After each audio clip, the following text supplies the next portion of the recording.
Hello, स्वागत आहे सगळ्यांचं पुन्हा एका नवीन व्हिडिओमध्ये। कसे आहात तुम्ही? एकदम मजेत ना? मजेतच राहा।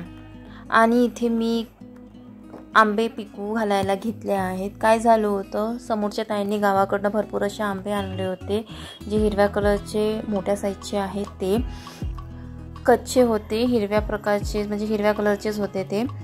तर एवढे आंबे खाणार कसे? थोडं आंबट सुद्धा होतं। म्हटलं यांना पिकू घालूयात, कारण बाजारामध्ये पण 60 रुपये किलो आहेत आंबे आणि 1 किलोमध्ये हार्डली मोठे म्हटलं तर 2 किंवा 3 तर बसतातच। म्हणून काय केलं, मी यांना पिकू घालायसाठी ठेवलं।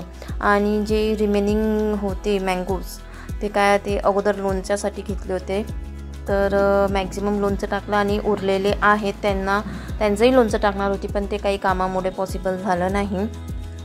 म्हणून लहानवाले आणि मोठेसुद्धा आंबे पिकू घालायला ठेवली आहेत। समोरच्या काकूकडून तणीस आणली आणि मग माझ्याकडे एक टोपलं होतं प्लास्टिकचं मोठं, त्यामध्ये छान प्रकारे त्यांना रचून ठेवलं, जसं व्हिडिओमध्ये दिसत आहे तसं।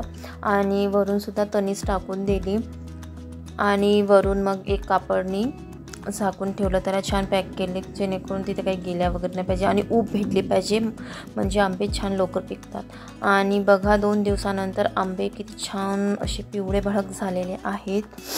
तर तुम्ही पण अशा प्रकारे आंबे पिकवू शकता, जर तुमच्याकडे हिरवे आंबे वगैरे असतील तर। मी अशा प्रकारे केलं। तुम्ही कशा प्रकारे यांना पिकवतात ते कमेंटमध्ये नक्की सांगा। आणि व्हिडिओ कसा वाटला लाईक करा, लाईक नाही केलं तरी चालेल, पण चॅनलला सबस्क्राईब मात्र नक्की करा। भेटू पुन्हा नेक्स्ट व्हिडिओमध्ये। Bye bye.